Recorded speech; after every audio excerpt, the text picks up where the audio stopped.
When my son told me I was just there for the food at Thanksgiving dinner, I smiled and kept serving. But what I discovered later that night made me take action that would tear his perfect life apart. I'm glad you're here to follow my story until the end. Please comment the city you're watching from. At 70 years old, I thought I'd earned the right to enjoy my golden years in peace. My name is Eleanor Prescott, and I had worked as a pediatric nurse at Mercy General Hospital in Portland for 42 years. I'd raised my son Marcus as a single mother after my husband David passed away from a sudden heart attack when Marcus was just 8 years old. I had spent every penny I had, worked double shifts, and sacrificed my own dreams to make sure Marcus got the education and opportunities I never had. I put him through Willamette University, helped him with his first apartment deposit, co-signed his first car loan, and stood proudly at his wedding to Jennifer Hartley 15 years ago. I had been there for the birth of both my grandchildren, Sophia, who was now 13, and Lucas, who was 10. I had been the steady presence in their lives, the grandmother who never missed a school play or soccer game. Now, standing in Marcus's modern downtown loft in the Pearl District on Thanksgiving evening, watching the city lights twinkle against the Willamette River, I barely recognized the man my son had become. "Mom, the turkey needs to come out in exactly 12 minutes, Marcus called from the living room, where he was adjusting his expensive Sonos sound system. His voice carried that particular tone of impatience he'd developed over the past year, the one that made me feel like an inconvenience rather than his mother. And make sure you baste it one more time. Vivian is very particular about her poultry being moist but not greasy." Vivian Ashworth, the 28-year-old marketing consultant who worked for some boutique branding agency in the downtown arts district. The woman who wore Valentino dresses and carried Hermes bags and drove a white Tesla Model S that she'd named Pearl after the neighborhood. The woman who posted carefully curated photos on Instagram with captions about living authentically and choosing happiness. The woman who was, rather notably, not my son's wife. Marcus was legally married to Jennifer, his wife of 15 years. Jennifer, who was currently living in their beautiful Craftsman home in the Alameda neighborhood with Sophia and Lucas, trying to explain to two confused children why their father wouldn't be coming home for Thanksgiving this year. Jennifer, who had supported Marcus through his MBA program at Portland State, who had been a devoted wife and mother, who had done absolutely nothing to deserve being replaced by a woman barely older than our family photos.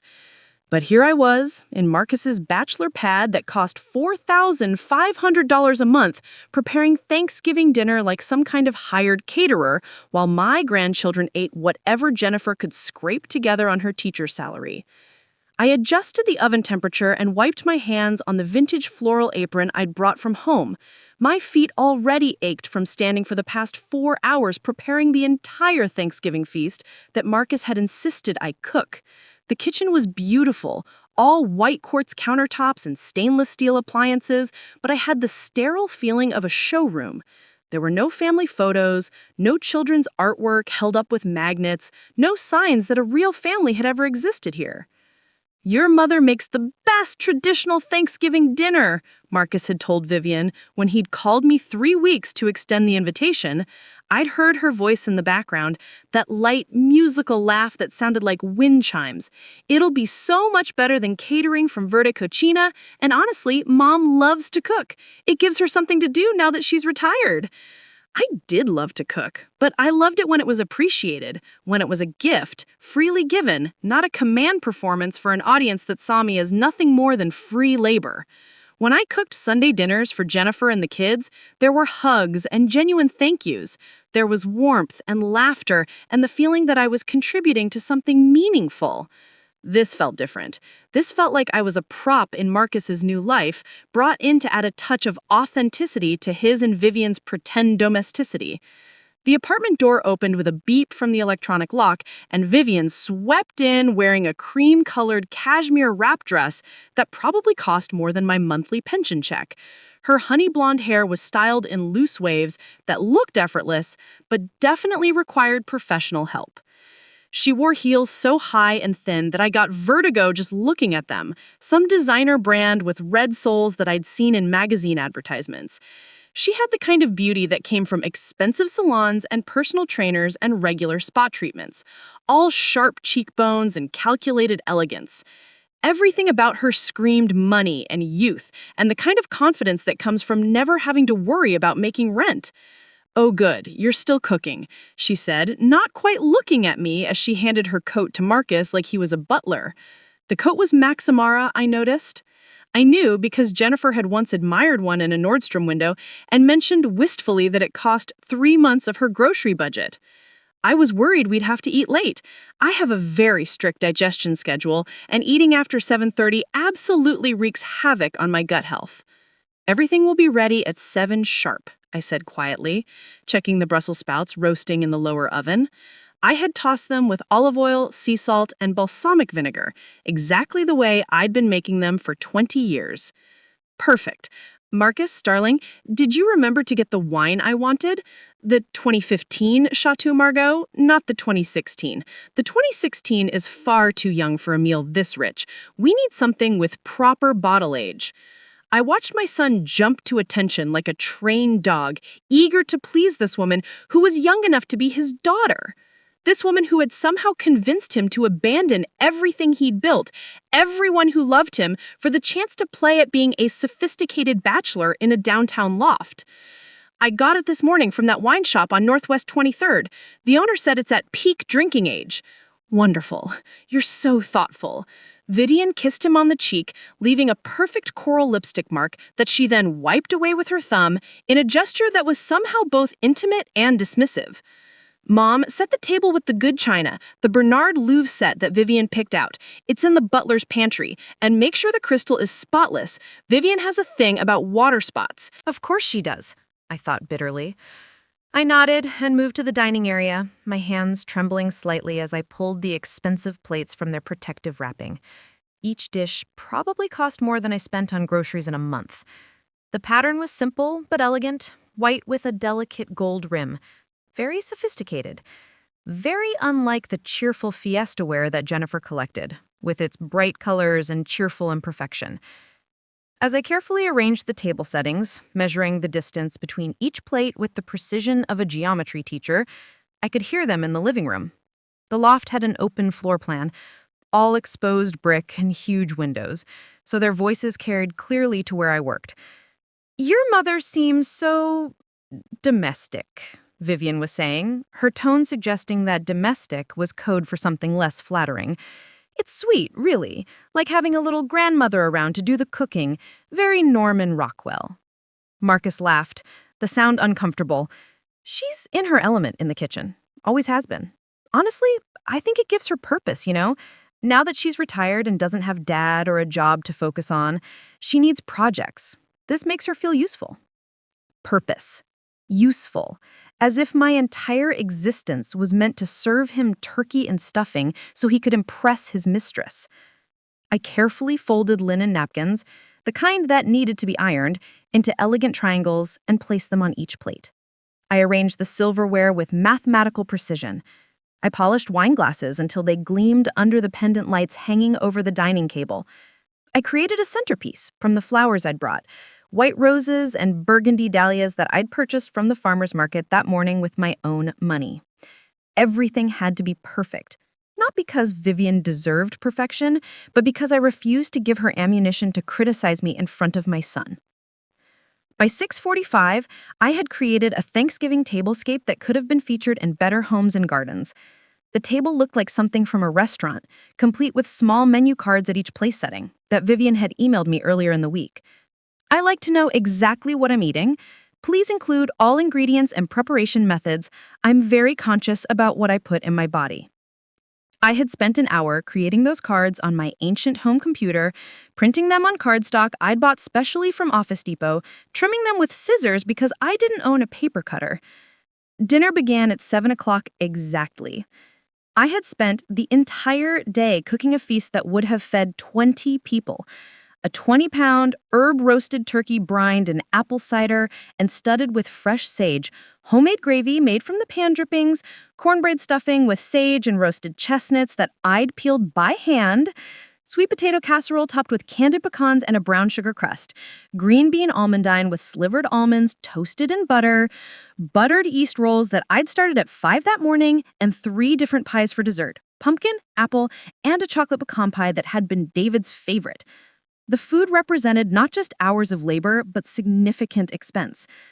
My pension was modest, and I spent close to $300 on ingredients, wanting everything to be special, wanting to show Marcus that I was still capable, still valuable, still his mother who could create magic in the kitchen.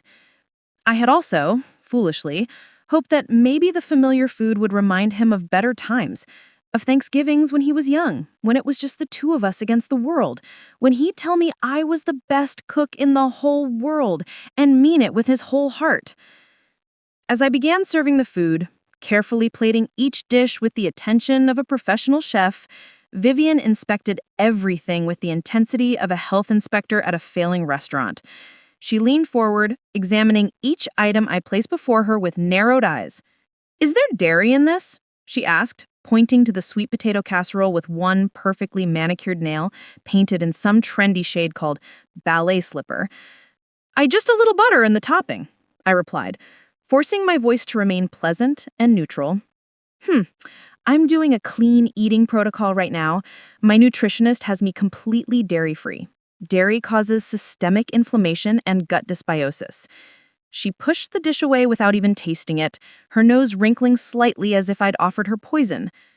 Marcus immediately jumped in, ever the defender of Vivian's dietary restrictions. "Mom, you know Vivian is very health conscious.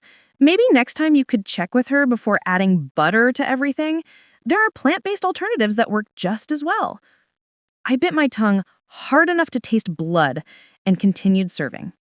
I had spent 2 hours making that sweet potato casserole, using a recipe that had been in my family for 3 generations.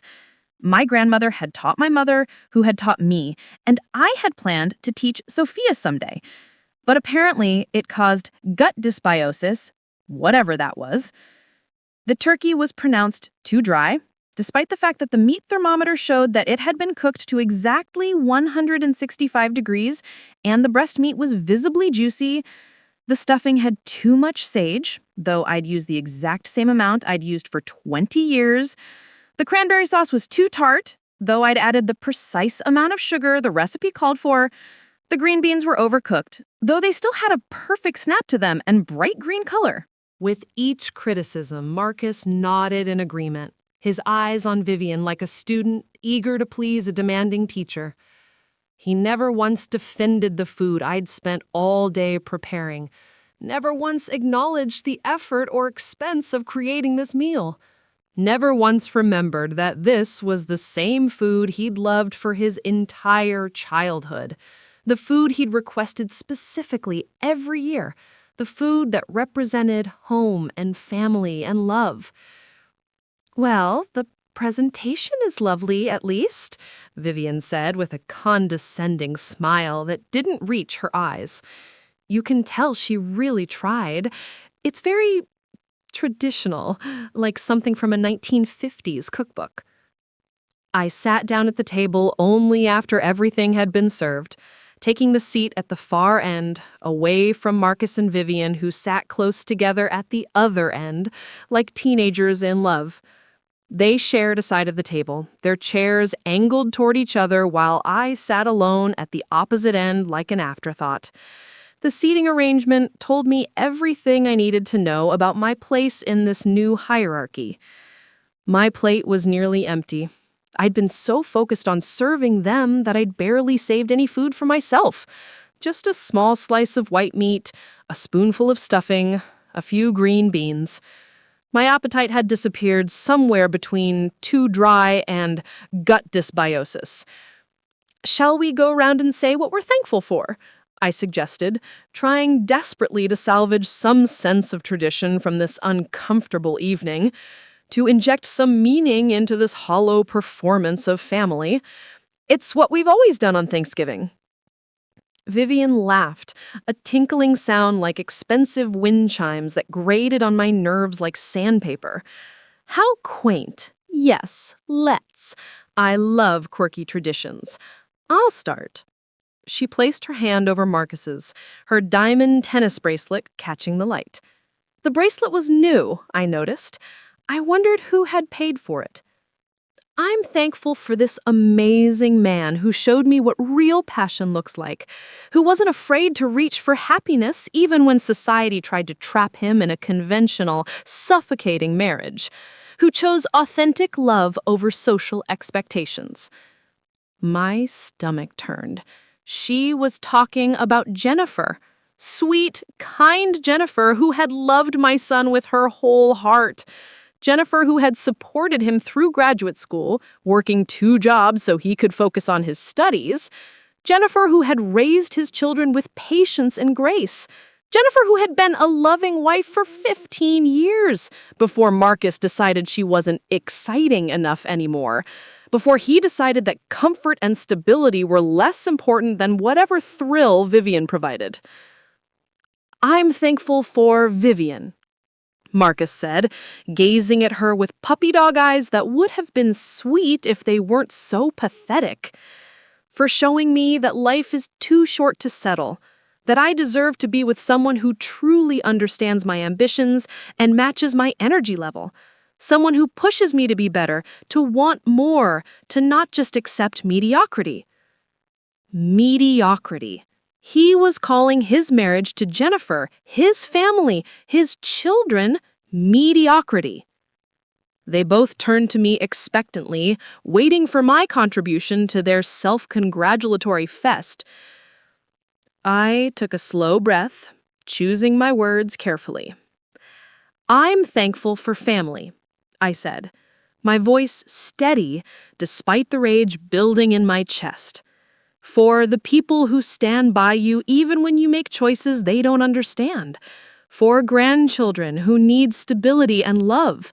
For the values that last beyond fleeting passion. For commitment and integrity, and the kind of love that doesn't run away when things get difficult. The temperature in the room dropped about 10 degrees. Vivian's smile became tight and brittle, her lips pressed into a thin line. Marcus's face flushed red. Well, Vivian said coldly, setting down her fork with a sharp click against the Bernardeau china. I suppose everyone is entitled to their opinions, even when they're based on outdated moral standards and a fundamental misunderstanding of personal growth and authentic living. Mom, Marcus said, using his voice with a warning tone I'd heard him use with Sophia and Lucas when they misbehaved. This isn't the time or place for judgment. I wasn't judging, I said quietly, though we all knew I was. I was simply stating what I'm thankful for. There was something in her tone that made me look up from my barely touched plate. I mean, Marcus told me you don't really have anywhere else to go for the holidays now that you're alone. Your husband has been gone for, 20 years now? And with Marcus building his new life and Jennifer taking the children to her parents' house in Eugene this year, you must have been facing a very lonely day. She smiled sweetly, poison dripping from every word like venom from a snake's fangs. So really, when you think about it, you're just here for the food and the company, aren't you? How lovely that we can provide that for you, give you a purpose, a place to be on Thanksgiving. It must mean so much to you, at your age, to feel needed. The words hung in the air like a toxic cloud. I felt like I'd been slapped. Actually, a slap would have been kinder. A slap would have been honest violence instead of this carefully crafted cruelty dressed up as compassion. I stared at my son, waiting for him to correct her, waiting for him to defend me, waiting for him to acknowledge that he had called me and asked me to cook this dinner, that I hadn't invited myself like some pathetic, lonely old woman desperate for company. Instead, Marcus took a long sip of his expensive Chateau Margaux and shrugged, not quite meeting my eyes. Mom does love a good Thanksgiving dinner, he said casually, as if Vivian's cruel words were simply stating obvious facts rather than rewriting history. And honestly, it works out well for everyone. She gets to feel useful, and we get a home-cooked meal. Win-win. Something inside my chest cracked. Not broke, not yet, but definitely cracked like ice on a frozen lake when the temperature starts to rise. I was not here as a guest. I was not here as beloved family. I was not here as Marcus's mother who had sacrificed everything to raise him. I was here as unpaid labor, as a pathetic old woman who should be grateful for the scraps of attention from her successful son and his cruel mistress. I was here as entertainment, as someone they could feel superior to, as proof of how far Marcus had come from his humble beginnings. I stood up slowly, my napkin falling from my lap to the floor in a whisper of fabric. My legs felt shaky, but I forced them to hold me upright. "Excuse me," I said quietly, my voice barely above a whisper. "I need to use the restroom." I walked to the bathroom on legs that felt like they might give out at any moment. Once inside, I locked the door behind me and leaned against it, my heart pounding so hard I could feel it in my throat. The bathroom was all marble and chrome, with fluffy white towels monogrammed with a V for Vivian, not an M for Marcus, not even an M and V for the couple, just Vivian's initial, as if she owned this space completely, as if Marcus was just a guest in the life she was building. I stood there for a long moment, staring at my reflection in the mirror above the modern vessel sink. When had I become this person? This woman who accepted crumbs of respect from her own child? This ghost who existed only to serve others while being mocked for her service? This pathetic meal only to be told she was the one who benefited from the arrangement? My hair was completely gray now, cut in a practical, short style that required minimal maintenance. My face showed every one of my 70 years, lines around my eyes and mouth from decades of smiling and worrying and loving people who apparently didn't love me back. I was wearing my nicest outfit, a navy blue cardigan in flax from Nordstrom Rack that I'd bought specifically for today, wanting to look presentable in Vivian's world of designer labels and expensive taste. I had wanted Marcus to be proud of me. Instead, I had been dismissed as a charity case. I splashed cold water on my face and took several deep breaths, trying to calm the rage and hurt churning in my stomach. I would not cry. Not yet. Not here where they might hear me and feel even more superior. Not here where Marcus might roll his eyes at his oversensitive mother who takes everything so personally. When I returned to the dining room after composing myself for a full 10 minutes, they had moved on to discussing their upcoming Christmas trip to Turks and Caicos, some luxury resort with an infinity pool and private beach access. They talked about couples massages and sunset catamaran cruises and swimming with dolphins, as if I wasn't even there, as if I were a piece of furniture that had briefly left the room and then returned. "The villa has its own chef," Vivian was saying, showing Marcus something on her phone. "So we won't have to worry about finding restaurants. Everything is completely customized to our preferences." Our preferences. Well, his children spent Christmas morning without their father for the first time in their lives. I began clearing plates mechanically, my mind already elsewhere, already wondering how my relationship with my son had deteriorated to this point. How had the sweet boy who used to make me Mother's Day cards and tell me I was his favorite person become this man who valued expensive wine and exotic vacations over his own children? "Oh, leave those, Eleanor," Vivian said with a dismissive wave of her hand, not even looking up at her phone. "We'll just throw them in the dishwasher later. The housekeeper comes tomorrow anyway. Why don't you head home? You must have been absolutely exhausted after all that cooking. We're going to open some special champagne I've been saving and watch a movie. Nothing you'd be interested in, I'm sure. It's a French film, very artistic." I was being dismissed, released from duty now that my usefulness had ended, sent away like hired help whose services were no longer required. "Actually," Marcus added, standing up and pulling out his leather wallet from his back pocket, "here, Mom, for your trouble." He held out 3 $20 bills. crisp and new from the ATM. I stared at the money in his hand, unable to process what was happening. $60 for a meal that had cost me over $300 in ingredients, for an entire day of labor, starting at 5 in the morning when I'd begun the yeast rolls, for the emotional toll of being humiliated in front of his mistress while he sat silently and allowed it. He was trying to pay me like I was a caterer he'd hired off Craigslist. "Keep it," I said softly, grabbing my purse and coat from the hall closet where I'd hung them when I arrived at noon. My hands were shaking as I pulled on my coat, a practical wool blend from Macy's that was warm but certainly not fashionable. "Happy Thanksgiving, Marcus." "Mom, don't be like that," Marcus said, but he didn't follow me to the door, didn't try very hard to make me stay. "It's just to cover gas and your expenses. I know you're on a fixed income." I didn't respond. I couldn't trust my voice not to crack.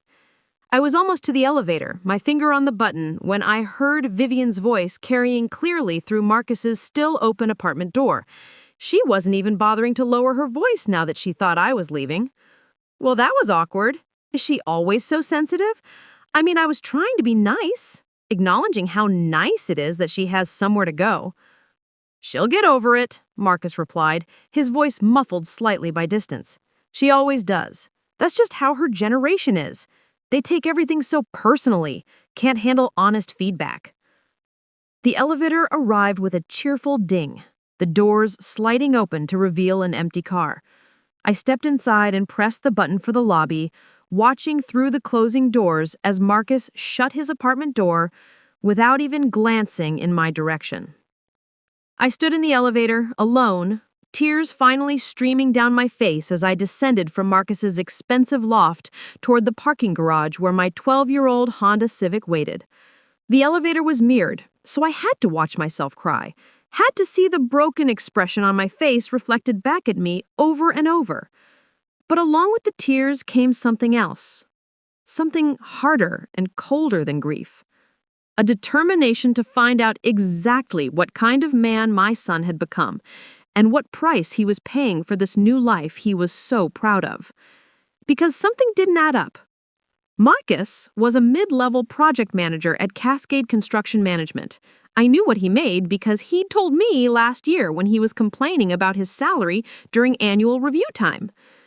It was decent money, about $85,000 a year, but not loft overlooking the Willamette money, not expensive wine and designer furniture money, not keeping a high-maintenance mistress while still supporting a family money.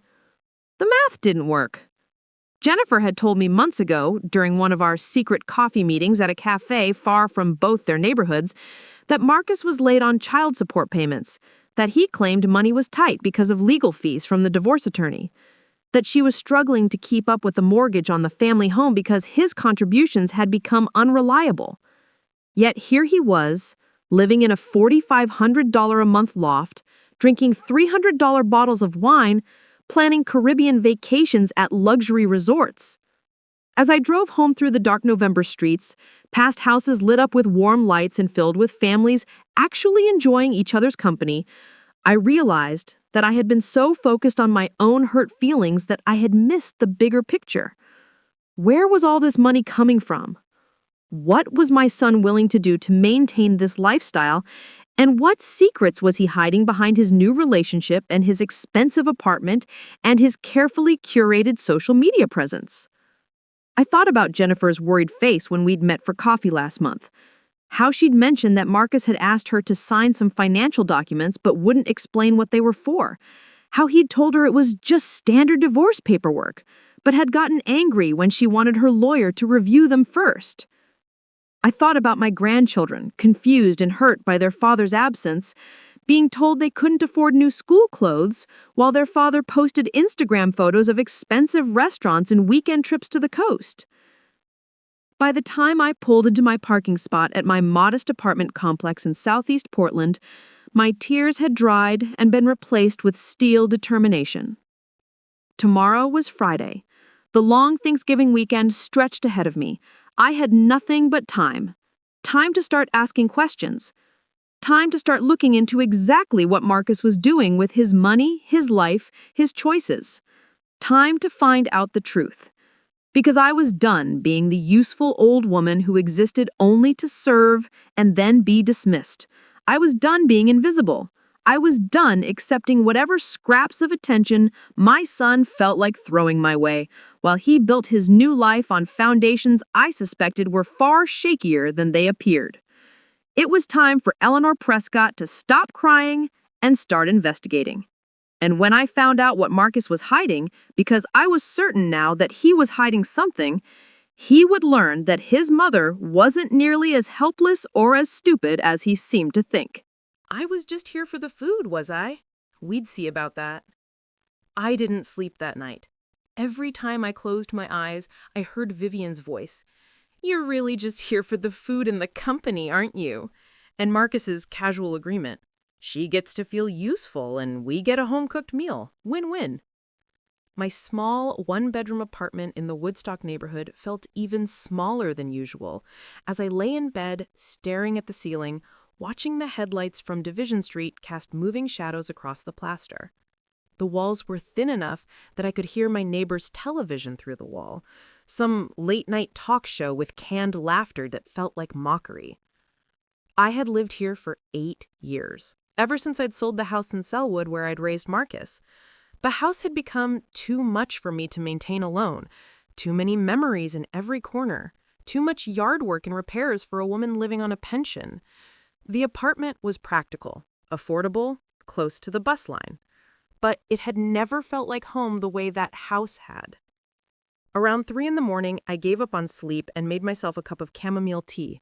I sat at my small kitchen table, the same table where I'd helped Marcus with homework for 12 years, and pulled out my laptop. It was an old Dell that Marcus had given me 5 years ago when he'd upgraded to something newer. It ran slowly, but it worked well enough for my needs.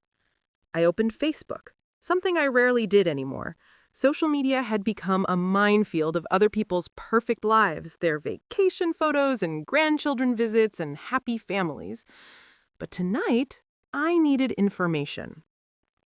Marcus's profile was set to public, I discovered. He wanted the world to see his new life. The photos told a story that made my stomach churn. 3 weeks ago, Marcus and Vivian at some rooftop bar downtown, the city lights glittering behind them. She was wearing a sequin dress that caught the light. The caption read, "Living our best life with my queen. #blessed. #new beginnings." 2 weeks ago, a photo of Vivian's hand showing off a massive emerald ring on her right hand. Not an engagement ring, but clearly expensive.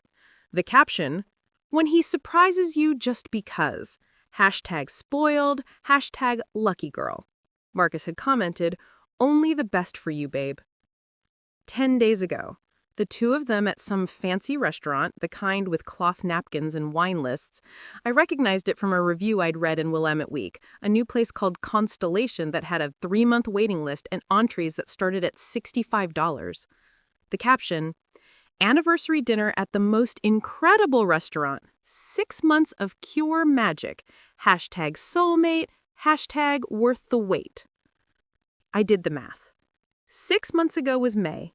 Marcus and Jennifer's separation had been finalized in April. He'd moved out in March.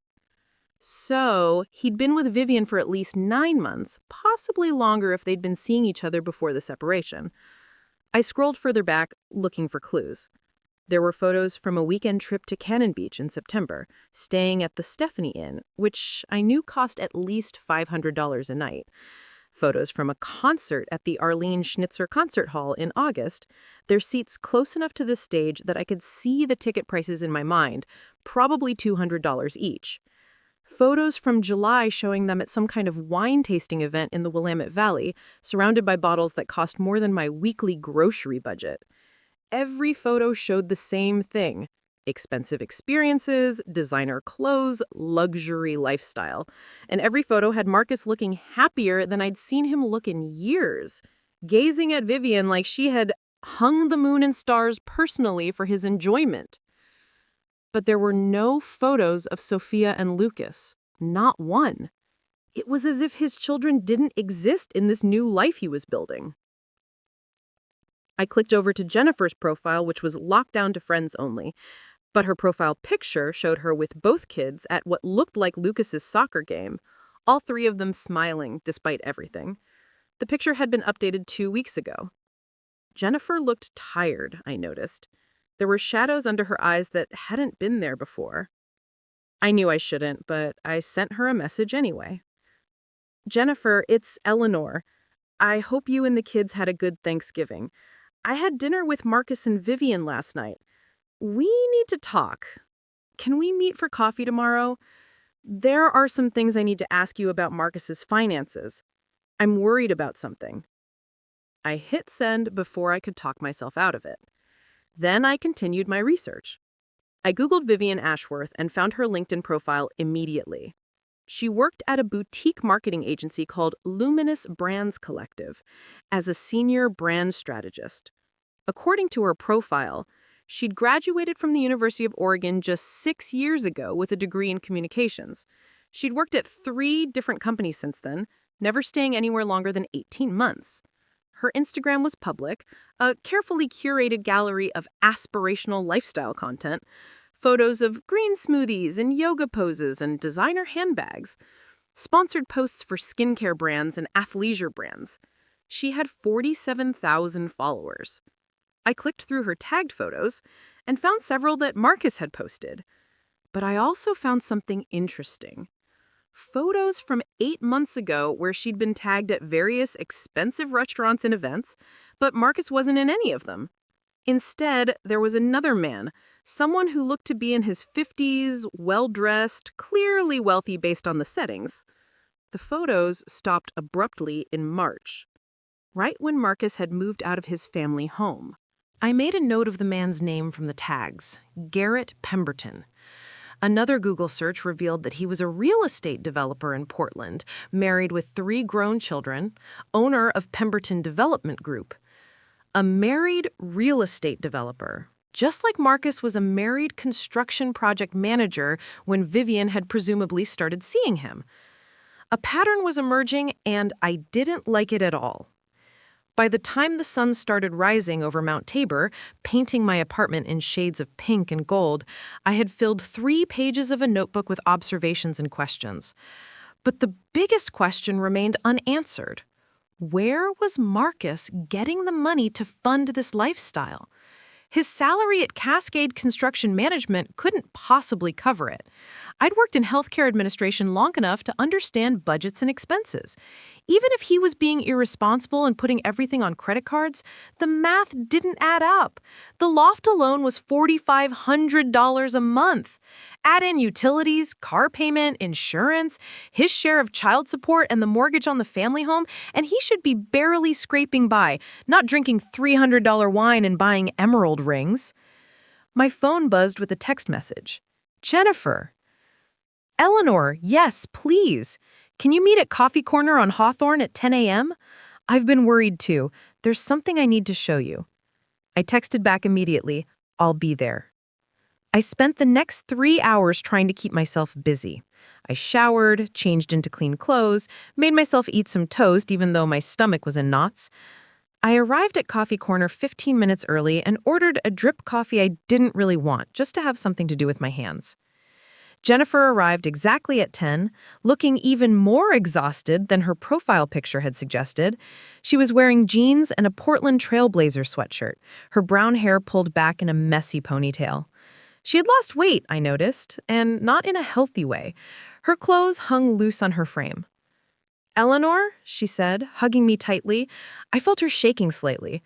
Thank you for reaching out. I've been feeling so alone in this. We sat at a corner table, away from the other customers. Jennifer pulled out her phone and a folder stuffed with papers. I don't even know where to start, she said, her voice breaking slightly. Marcus has been acting so strange for months now, even before he moved out. Secretive about money, defensive when I asked questions, angry if I tried to access our joint accounts. When did it start? I asked gently. Around March of last year, so almost 2 years ago now. Jennifer pulled out a bank statement from the folder. I started noticing large withdrawals from our savings account. $5,000 here, $8,000 there. When I asked Marcus about it, he said it was for work expenses that would be reimbursed. But the reimbursements never came. She spread out several statements across the table. I could see the withdrawals she was talking about, regular and substantial, draining what had once been a healthy savings account down to almost nothing. By last summer, our savings was completely gone. Over $60,000 just vanished. I thought maybe he was having some kind of crisis, maybe gambling or something, but then I found out about Vivian. How did you find out? I asked, though I wasn't sure I wanted to hear the answer. A text message notification on his phone while he was in the shower from someone saved in his contacts as V from yoga. Jennifer laughed bitterly. Marcus doesn't do yoga. I checked his phone after he fell asleep that night. There were months of messages, planning meetups, romantic messages, photos I can't even bring myself to describe. I reached across the table and squeezed her hand. I'm so sorry. The worst part is, when I confronted him, he didn't even deny it. He actually seemed relieved. He said he'd been miserable for years, that I'd let myself go after having kids, that Vivian made him feel alive again. He moved out 3 days later. Jennifer wiped her eyes with a napkin. But here's what I wanted to show you. Last month, Marcus asked me to sign some documents. He said they were final divorce paperwork, just formalities to make everything official. My lawyer was on vacation, so I almost signed them without having anyone review them first. But something felt wrong, so I waited. She pulled out a stack of papers from her folder and pushed them toward me. When my lawyer got back and looked at these, she nearly had a heart attack. These aren't divorce papers, Eleanor. These are quitclaim deeds and financial transfer documents. I picked up the papers, struggling to make sense of the legal language. What does that mean? It means Marcus was trying to get me to sign over my half of the house to him. And not just the house, but also my retirement account from the school district and my rights to his pension from Cascade Construction Management. If I had signed these, I would have walked away from the marriage with basically nothing. Well, he kept everything. My hands started shaking. Did you sign them? No. My lawyer sent them back with a letter threatening to report him to the Oregon State Bar for fraudulent documentation. Marcus backed off immediately, said there had been a misunderstanding, that his lawyer had made a mistake with the forms. Do you believe that? Not for a second. Jennifer pulled out more papers, because then I started looking into his finances more carefully. I hired a forensic accountant to go through everything I still had access to. Look at this. She showed me a report that made my head spin. According to the forensic accountant, Marcus had been systematically moving money out of their joint accounts and into accounts that only he controlled. He'd opened credit cards in both their names, but had the statements sent to a P.O. box so Jennifer wouldn't see them. He'd taken out a personal loan for $45,000 using the house as collateral without telling her. We're over $100,000 in debt, Jennifer said quietly. And I didn't know about any of it until after he moved out. The credit cards are maxed out. The personal loan payment is 3 months behind. He's been late on child support 4 times in the past 6 months. But how is he affording that loft downtown and all the expensive dinners and trips? Jennifer's expression hardened. That's what I wanted to ask you about. You've been to his place, right, for Thanksgiving? I nodded. Did you notice anything unusual? Any signs of how he's paying for all of it? I thought back to the previous evening. The expensive furniture, the designer touches, Vivian's monogram towels. It all looked very high-end, very expensive. The wine he served probably cost as much as my monthly electricity bill. Here's what I think is happening, Jennifer said, leaning forward.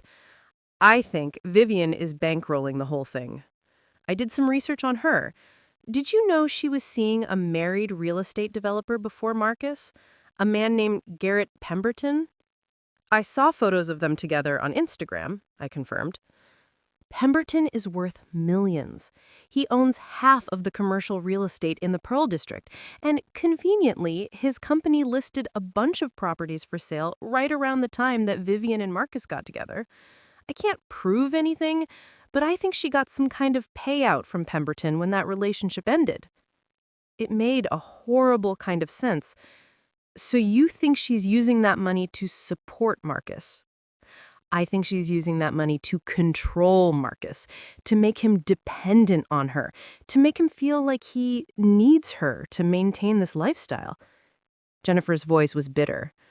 And I think Marcus is so desperate to keep living this fantasy that he was willing to defraud me out of my share of everything we built together.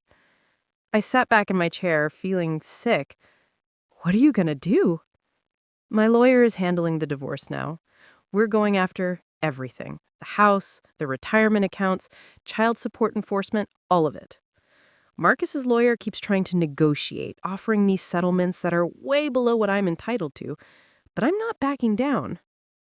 Good, I said firmly. You shouldn't. But, Eleanor, there's something else. Something I haven't told my lawyer yet because I'm not sure what it means. Jennifer pulled out her phone and showed me a series of text messages. These are from Marcus's coworker, a guy named Brandon Chen, who I've known for years. He sent these to me 2 weeks ago. The messages made my blood run cold. Jennifer, I don't know if you know this, but Marcus has been doing some shady stuff at work, taking kickbacks from contractors, approving change orders that inflate budgets, steering projects to companies that give him cash under the table. I've kept quiet because I need this job, but I thought you should know in case it affects the divorce. He's going to get caught eventually. People are starting to ask questions. I looked up at Jennifer. Has he been caught? Not yet. But Brandon said the company's CFO has started an internal audit of all of Marcus's recent projects. If they find what Brandon thinks they're going to find, Marcus could be fired, or worse, prosecuted. We sat in silence for a moment, the weight of all this information pressing down on us. So let me make sure I understand, I said slowly. Marcus has been embezzling money from his employer, defrauding you in the divorce, maxing out credit cards, and all to maintain a lifestyle funded by his mistress who got a payout from her previous wealthy boyfriend? That's what it looks like to me, Jennifer said. And Eleanor, I hate to say this, but I think he might try to come to you for money soon. He's running out of options. The credit cards are maxed out, Vivian's money is probably running low based on how much he's spending, and if he loses his job, he'll be desperate. I don't have money to give him. I'm living on my pension and Social Security. I know. But does he know that? Have you ever told him exactly what your financial situation is? I thought about it. No, I suppose I haven't. He's never asked. He might think you have savings from selling the house in Selwood. He might think you have retirement accounts or investments. And if he's desperate enough, he might try to manipulate you into helping him. The thought made me angry. After how he treated me last night, after the humiliation and dismissal, did he really think I would just hand over money if he asked? But even as I thought it, I knew the truth. A week ago, if Marcus had called me crying and asking for help, I probably would have given him whatever I had. That's what mothers did. That's what I'd always done. But something had changed last night. Something fundamental had shifted in how I saw my son. I need to know the truth, I said suddenly. I need to know exactly what he's doing, how deep this goes, what he's capable of. Not just for my own protection, but for Sophia and Lucas. They deserve better than a father who's a criminal.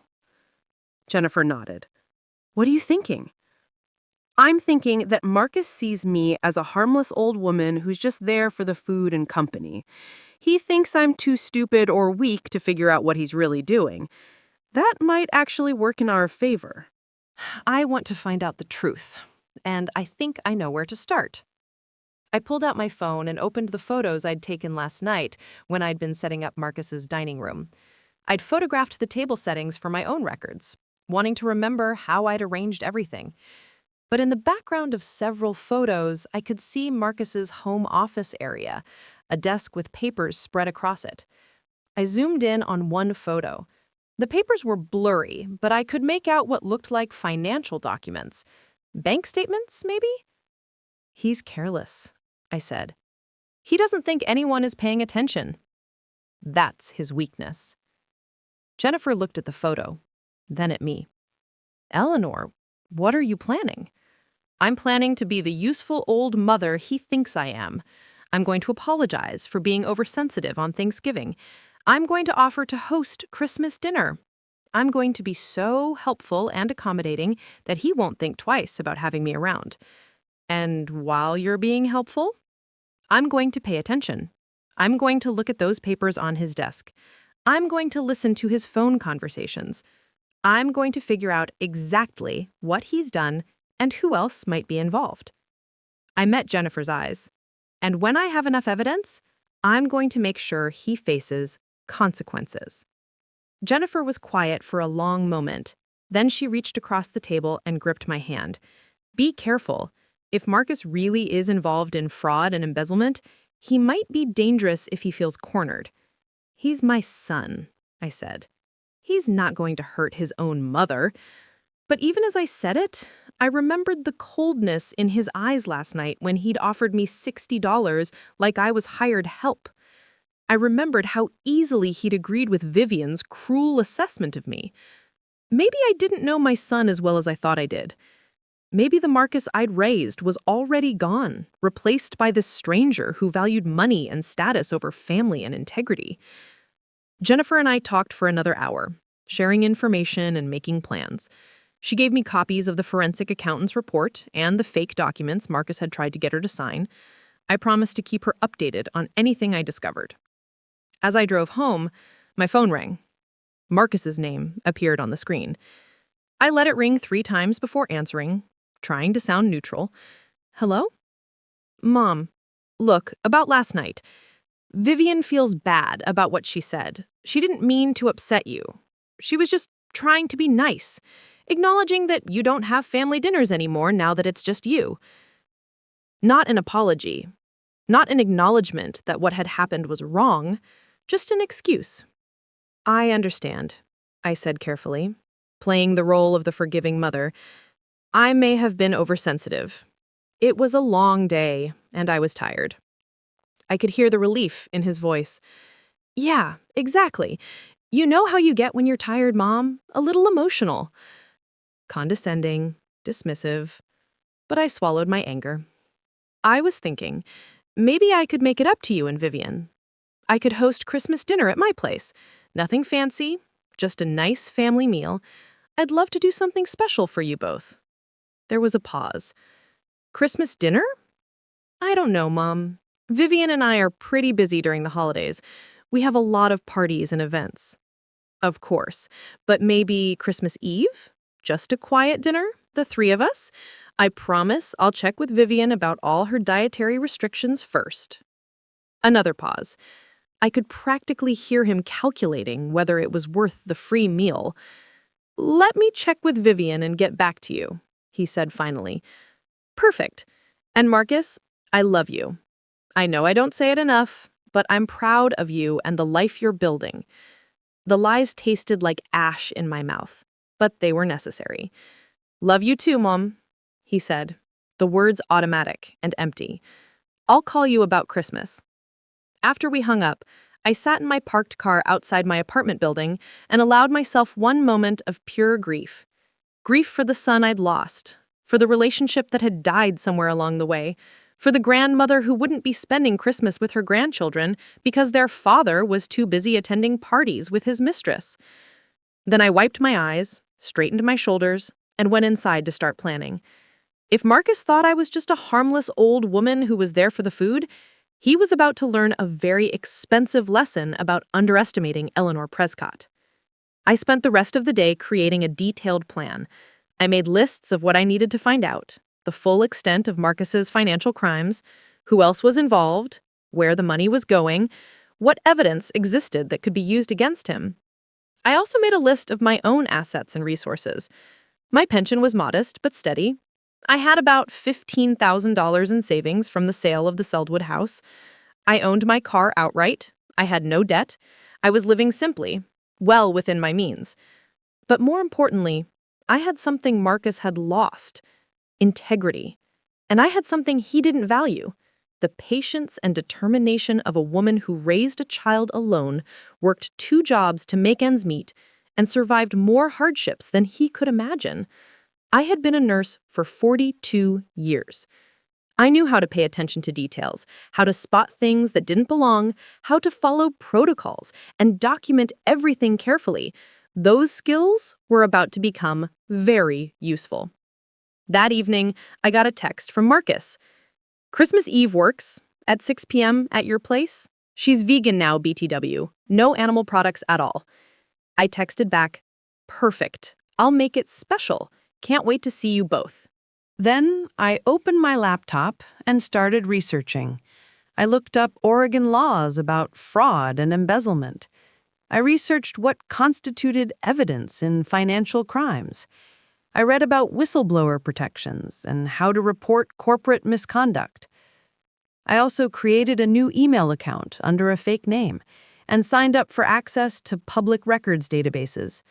If Marcus was doing shady deals with contractors, there would be public records. Building permits, contract awards, business filings. All of it public information if you knew where to look. By midnight, I had the beginnings of a real investigation. I had a timeline of Marcus's financial decline, a list of his known associates at Cascade Construction Management, and the names of contractors that Brandon Chen had mentioned in his messages to Jennifer. I also had something else, a growing sense of purpose that I hadn't felt in years. Marcus thought he could dismiss me, humiliate me, treat me as if I was worthless. He thought I was too old, too weak, too stupid to be anything more than a convenient servant who could be used and discarded. He was about to discover how wrong he was. As I finally got into bed well after midnight, exhausted but energized, I thought about Vivian's cruel words from Thanksgiving. "You're really just here for the food and the company, aren't you?" No, Vivian, I wasn't just there for the food. I was there to learn the truth. I was there to protect my grandchildren from their father's crimes. I was there to make sure that justice was served. And by the time I was done, Marcus and Vivian would both understand that Eleanor Prescott was nobody's fool. The recipe I would ultimately leave my son wouldn't be for turkey dinner or pumpkin pie. It would be a recipe for consequences, and he was going to learn it the hard way. The weeks between Thanksgiving and Christmas Eve passed in a blur of careful investigation and strategic planning. I had become someone I barely recognized, a woman on a mission, fueled by equal parts betrayal and determination. I spent my days like a detective, building a case. I visited the Multnomah County Courthouse and pulled public records on every construction project Marcus had managed in the past 2 years. I sat in the records room for hours, cross-referencing permit applications with contract awards, noting discrepancies and irregularities that began to paint a damning picture. What I found was systematic corruption on a scale I hadn't imagined. Marcus had been approving change orders that inflated project budgets by 20–30%, with the extra money going to contractors who then kicked back cash payments to him. I found evidence of at least 15 projects where this had happened, totaling over $400,000 in fraudulent billing. I also discovered something even more disturbing. Marcus had created a shell company called Prescott Consulting LLC, using my last name, trading on my identity without my knowledge or permission. This company had been billing Cascade Construction Management for project consultation services that never actually occurred. Over $75,000 had been paid to this fake company in the past 18 months, money that went directly into an account that only Marcus controlled. He had used my name to commit fraud, his own mother's name. The discovery hit me like a physical blow. I sat in my car outside the courthouse, the copies of the LLC registration papers trembling in my hands, and finally understood the full scope of my son's betrayal. I wasn't just collateral damage in his pursuit of a new lifestyle. I was an active tool in his criminal enterprise. But I kept digging. I had to know everything. Through my research, I connected with Brandon Chen, Marcus's co-worker who had sent those warning texts to Jennifer. We met at a dive bar in Gresham, far from anywhere Marcus might see us. Brandon was in his early 30s, earnest and clearly troubled by what he'd witnessed. He told me, "I've been keeping records, emails, memos, approval forms, everything that shows Marcus's signature on fraudulent documents. I didn't know what to do with it until now." I asked him, "Why are you helping us?" He took a long drink of his beer and replied that he had a son, and seeing Marcus lying and stealing and not giving a damn who he hurts made him think that could be his kid someday if he doesn't stand up for what's right, if he doesn't show him that actions have consequences. I took the thumb drive and squeezed his hand. "Thank you, you're doing the right thing." Then he told me that the internal audit had wrapped up last week. The CFO was meeting with Marcus after the holidays to present the findings. From what he'd heard through the office grapevine, they have enough to terminate him and possibly press criminal charges. Marcus doesn't know yet. He's been walking around the office like nothing's wrong, planning his Caribbean vacation with Vivian. I asked him when the meeting was scheduled, and Brandon said that December 27th, 2 days after Christmas. Perfect timing. By then, I would have already executed my own plan. I also managed to track down Garrett Pemberton, the real estate developer who had been Vivian's previous benefactor. I called his office under the pretense of being a potential client, and his assistant surprisingly put me through to him directly. I said, "Mr. Pemberton, I'm calling about Vivian Ashworth. I believe you know her." There was a long pause. Then he asked, "Who is this?" "I'm the mother of the man she's currently seeing. I'm trying to understand her pattern of behavior, and I think you might have some insights." There was another long pause. Then he replied, "Meet me at Stumptown Coffee on Division Street in 1 hour. Come alone." Garrett Pemberton was in his late 50s, distinguished looking, with silver hair and expensive clothes. He ordered us both coffee and sat across from me with the wary expression of a man who'd been burned before. "How much do you know?" he asked. "I know she was seeing you while you were married. I know that ended around the time she started seeing my son. I know my son is now spending money he doesn't have, living a lifestyle he can't afford, and I suspect Vivian is somehow funding it." Garrett nodded slowly. "That sounds about right. That's exactly what happened with me." He told me his story. Vivian had targeted him deliberately, researching his business interests and arranging to accidentally meet him at a real estate conference. She'd been charming, attentive, making him feel young and vital again. Before he knew it, he was spending thousands of dollars a week on her. Clothes, jewelry, expensive dinners, weekend trips. "She's very good at making you feel like you're the one in control," Garrett said. "Like you're this powerful man taking care of a young woman who adores you. But really, she's the one pulling all the strings." "How much did you give her in total?" "About $200,000 over the course of a year. And when my wife found out and threatened divorce, Vivian demanded a settlement payment to go away quietly. Another $150,000. I felt sick. "And you paid it?" I was terrified. She had emails, text messages, photos. She threatened to send everything to my wife, my business partners, my children. So yes, I paid her to disappear. "Is that what she's doing to my son? Blackmail?" "Not quite. With me, she was the one who wanted out once she got her money. But from what you're telling me, it sounds like your son is the one funding the lifestyle now, which means she's probably moved on to a different strategy." "What strategy?" Garrett leaned forward. "She's making him dependent on her. She's creating a lifestyle he can't maintain without her, so he'll do anything to keep her happy, including, I suspect, committing fraud and embezzlement. And when it all falls apart, and it will fall apart, she'll have an exit strategy ready. She'll disappear with whatever money she's managed to extract, and your son will be left holding the bag for all the crimes he committed, trying to keep her. The picture was finally complete. Vivian was a predator, a sophisticated con artist who targeted men in transition. Men like Garrett going through a midlife crisis, men like Marcus escaping a marriage that had become comfortable but boring. She offered them a fantasy, a new life, and an escape from their responsibilities.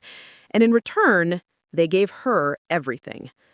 "What happened after you paid her off?" I asked. "She disappeared. Changed her phone number, moved to a new apartment, blocked me on all social media. I heard through mutual acquaintances that she'd moved on to someone new." "That must have been your son." "Did you report her to the police?" Garrett shook his head. "And tell them what? That I had an affair and gave my mistress money? That I paid her to keep quiet about it? I'd look like the villain in that story, not the victim. Besides, technically, she didn't do anything illegal. I gave her the money willingly, even if it was under emotional duress." We talked for another 30 minutes. Garrett gave me contact information for 2 other men he knew about who had been involved with Vivian before him. Both had similar stories: whirlwind romance, expensive gifts, sudden demands for money, then disappearance. By the time I left that coffee shop, I had a complete profile of who Vivian really was. Not a young woman in love, but a calculating opportunist who had turned romantic relationships into a profitable business model. And Marcus had fallen for it completely. The next 2 weeks were a whirlwind of preparation. I worked with Jennifer's lawyer, providing all the evidence I'd gathered. We built a case that showed not just Marcus's fraud against Jennifer in the divorce, but his broader pattern of financial crimes. I also did something I never thought I'd do. I went to the FBI. The Portland field office was intimidating, all concrete and security checkpoints. But I made an appointment with a white-collar crimes investigator named Agent Sarah Morrison, and I brought everything: the public records showing fraudulent contracts, Brandon Chen's thumb drive with internal documents, evidence of the Prescott Consulting LLC shell company, financial records showing Marcus's debt and spending patterns. Agent Morrison was a woman in her 40s with sharp eyes and a no-nonsense demeanor. She listened to my entire story without interrupting, taking notes on a legal pad. "Mrs. Prescott," she said when I'd finished, "what you've brought me is substantial. If even half of this is verifiable, your son has committed multiple federal crimes: wire fraud, identity theft, conspiracy to commit fraud. We're talking about serious prison time if he's convicted." "I understand," I said quietly.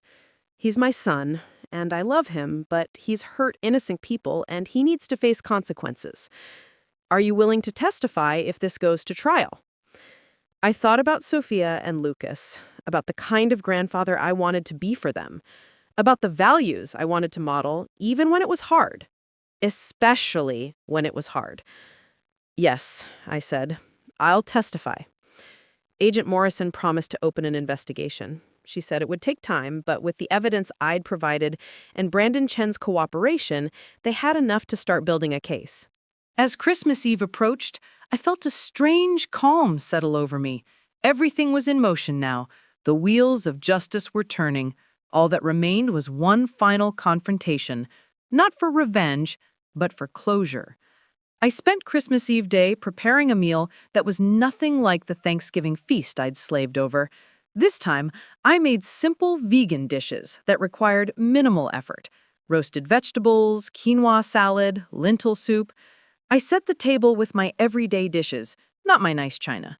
I didn't buy flowers for a centerpiece. This wasn't a performance. This wasn't me trying to prove my worth through service. This was just dinner. Marcus and Vivian arrived at 6:15, 15 minutes late and unapologetic. "Sorry, Mom," Marcus said, not sounding sorry at all. "Traffic was crazy coming from downtown." Vivian swept in wearing white, a cream-colored designer pantsuit that probably cost more than my monthly rent. She air-kissed my cheek without actually making contact, leaving a cloud of expensive perfume in her wake. "Eleanor, your apartment is so quaint," she said, looking around my small living room like an anthropologist studying a primitive culture. "Very minimalist. Is that a choice or a budget thing?" "It's home," I said simply. Dinner was awkward and tense. Marcus kept checking his phone, Vivian picked at her food, making comments about portion sizes and preparation methods. They talked about their upcoming trip to Turks and Caicos as if I wasn't there. I waited until dessert, a simple fruit salad because Vivian didn't eat refined sugar, to make my move. Marcus, honey, I've been thinking about your offer to help me with my finances. You mentioned it a few months ago, remember?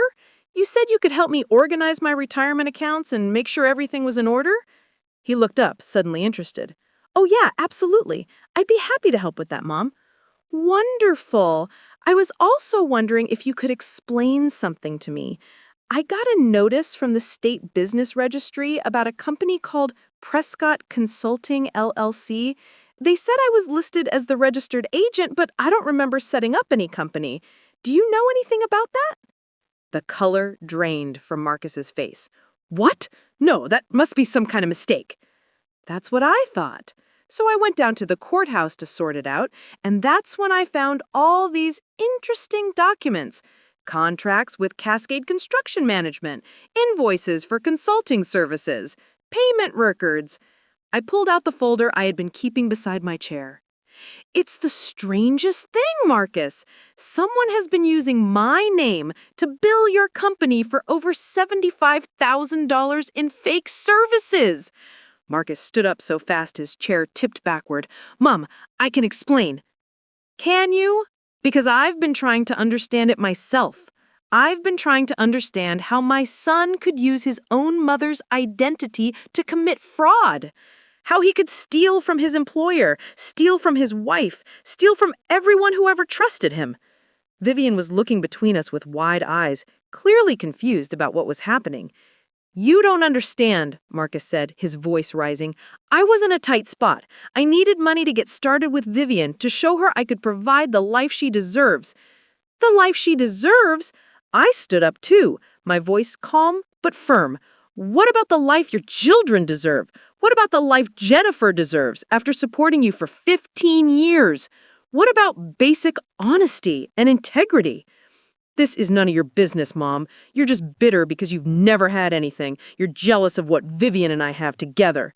What you have together is built on fraud, lies, and money stolen from other people. I turned to Vivian.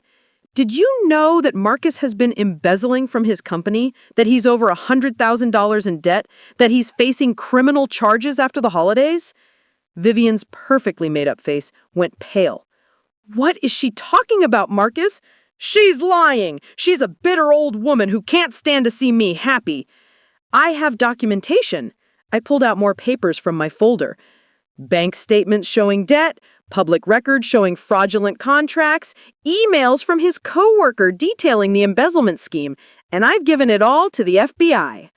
The silence that followed was deafening. You did what? Marcus whispered. I reported you to the Federal Bureau of Investigation. They're opening a criminal investigation. Your company's internal audit is also complete, by the way. Brandon Chen says hi. Marcus's face went from pale to red. You're my mother! How could you do this to me? How could you? How could you use my name to commit crimes? How could you abandon your children? How could you steal from everyone who ever trusted you? You humiliated me in your apartment and told me I was just there for the food. Remember that, Marcus? Remember telling Vivian that I had no value except as a servant? Vivian stood up, grabbing her designer purse. Marcus, I need to leave. Now! Vivian! No, I don't wait for men who are about to be arrested. I don't do prison visits, and I don't do scandal. She looked at him with cold calculation. It's been fun, but I'm done. Lose my number. She walked out without another word, her high heels clicking on my linoleum floor. The door slammed behind her. Marcus stared after her in shock. Vivian! Vivian! But she was gone, just like Garrett Pemberton had predicted. The moment things got difficult, she disappeared. Marcus turned back to me, his face crumbling. Mom, please, you have to fix this. Tell the FBI it was a mistake. Tell them you were confused. I'm not confused. I'm 70 years old and I'm clearer about right and wrong than you've apparently ever been. But I'm your son. And Sophia and Lucas are my grandchildren. They deserve better than a father who's a criminal. They deserve to learn that actions have consequences, even when those lessons are hard. Marcus sank into his chair, his head in his hands. What happens now? Now, you face the consequences of your choices. You'll probably lose your job. You'll probably be prosecuted. You'll definitely lose the divorce case. Jennifer's lawyer has all the evidence of your attempted fraud. You'll lose the house, your savings, probably your freedom for a while. I'll have nothing! You'll have what I had when your father died and I was left alone to raise you. A chance to rebuild based on something real instead of lies. Whether you take that chance or not is up to you. We sat in silence for many minutes. Finally, Marcus stood up and walked to the door. "I'm sorry, Mom," he said quietly. "I'm sorry for everything." "I know you are, but sorry isn't enough. Sorry doesn't undo the damage. Only real change does that, and that's going to take years of hard work." He left without another word. I sat alone in my small apartment, looking at the simple meal I'd prepared, the evidence folders still spread across my table. I should have felt triumphant. I should have felt vindicated. Instead, I felt sad, but also strangely at peace. 3 weeks later, I got a call from Agent Morrison. The investigation was moving forward. Marcus had been fired from Cascade Construction Management and was cooperating with prosecutors in hopes of a reduced sentence. He was also facing civil lawsuits from several contractors and from his own company. Jennifer got full custody of the children and a fair divorce settlement. Marcus would be paying child support for years, even after he got out of prison. I also got a call from Sophia, my granddaughter. "Grandma Eleanor?" Her voice was small and uncertain. "Mom said you could call you. She said you helped us." "I did what I had to do, sweetheart." "Dad says you're mad at him." "I'm disappointed in his choices, but I still love you and Lucas very much." "Can we come visit you? I miss you." Tears streamed down my face. "Of course you can. Anytime you want." That Saturday, Jennifer brought the kids to my apartment. We made cookies together, and I told them stories about their father when he was young. The good stories.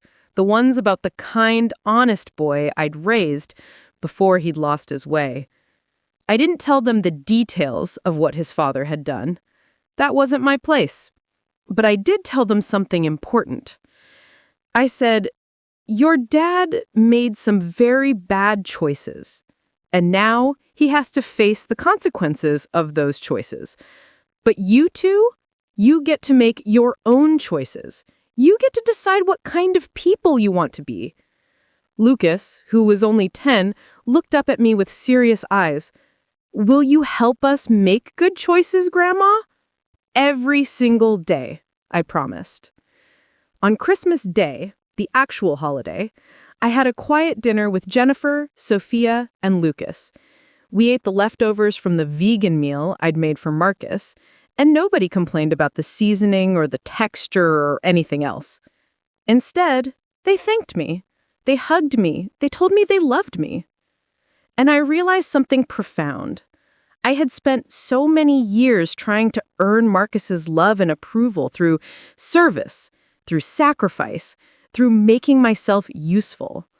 But real love, the kind that matters, doesn't have to be earned. It's freely given. The recipe I left for Marcus wasn't for food at all.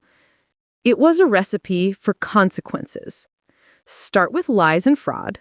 Add generous helpings of selfishness and entitlement. Mix in betrayal of everyone you trust. Let it all come to a boil until everything you've built collapses. Serve cold with a side of federal prosecution. Garnish with the realization that you've lost everything that actually mattered. The results may vary, but consequences are guaranteed. 6 months later, Marcus pleaded guilty to wire fraud and embezzlement. He received a 3-year prison sentence and was ordered to pay back every penny he stole. On the day of his sentencing, I sat in the courtroom and watched my son in his cheap suit. Vivian's designer clothes were long gone. Stand before the judge. He looked small and defeated, nothing like the confident man who'd lived in that expensive loft and drank $300 wine. When the judge asked if he had anything to say, Marcus looked back at me. He said, "I'm sorry to everyone I hurt, but especially to my mother. She tried to teach me right from wrong, and I forgot those lessons. I thought I was too smart, too entitled to basic decency. I was wrong." It wasn't enough. It would never be enough to undo what he'd done, but it was a start. After the sentencing, I walked out of the courthouse into the bright Portland sunshine. Jennifer was waiting for me with Sophia and Lucas. "How are you doing?" Jennifer asked gently. "I'm okay," I said, and I meant it. "I'm sad, but I'm okay." "We're going to get ice cream," Sophia announced. "Want to come with us, Grandma?" I looked at these 3 people, my family, the real family that had stood by me through everything, and smiled. I would love to. As we walked to the ice cream shop, Lucas slipped his small hand into mine. "Grandma," he said, "you're not just here for the food, you know. You're here because we love you." I squeezed his hand and blinked back tears. "I know, sweetheart. I know." And finally, after everything, I really did know. I had spent Thanksgiving being told I was just there for the food and company, being treated like I had no value except as a servant. But I had left my son something much more valuable than any recipe. I had left him the understanding that actions have consequences, that you can't build a life on lies and fraud, that family means something deeper than convenience and usefulness. I was 70 years old, and I had finally learned something crucial. My worth wasn't determined by how useful I was to others. My value didn't come from the meals I cooked or the service I provided. My worth was inherent. I mattered because I existed, because I chose integrity over comfort, because I stood up for what was right even when it cost me my relationship with my only child. Marcus had told me I was just there for the food and company, but in the end, I had given him something far more nourishing than truth and consequences, and the chance, however slim, at redemption. The rest was up to him. 2 years later, I received a letter from Marcus in prison. It was 20 pages long, handwritten, filled with genuine apologies and reflections on his choices. He wrote, "I'm taking classes, working on my GED and teaching certificate so I can help other inmates. I'm in therapy, actually dealing with my issues instead of running from them. I talk to Sophia and Lucas on the phone once a week. Jennifer has been incredibly gracious about that. I know I can't undo what I did. I know I hurt you in ways that can't be repaired with words. But I want you to know that I'm trying to become the man you raised me to be, the man I should have been all along. I'll be eligible for parole in 8 months. I don't expect you to be there. I don't expect forgiveness. I just want you to know that the lesson you taught me, the hardest lesson I've ever learned, might be the thing that saves my life and maybe, someday, makes me worthy of being Sophia and Lucas's father again. Thank you for loving me enough to let me face consequences. I understand now that's what real love looks like." I read the letter 3 times, crying through all of them. Then I sat down and wrote back, because that's what mothers do, even when their children break their hearts. Even when the road to redemption is long and uncertain. We show up, we tell the truth, we hold them accountable, and we never, ever stop hoping they'll find their way back to who they were meant to be. Not because they're just there for the food, because they're family. And family, real family, means showing up with more than recipes. It means showing up with truth. If you've experienced family betrayal or manipulation, please know that setting boundaries and demanding accountability isn't cruelty, it's love. Real love sometimes looks like consequences. Real love sometimes means saying no. And real love always means valuing yourself enough to refuse to be diminished. You are not just there for the food. You matter. Your worth is inherent. And anyone who tries to convince you otherwise is someone who needs to learn a very hard lesson about what love actually means. Thank you for following Eleanor's story to the end. Please comment below and let me know what you think. Have you ever had to make a difficult choice to hold a family member accountable?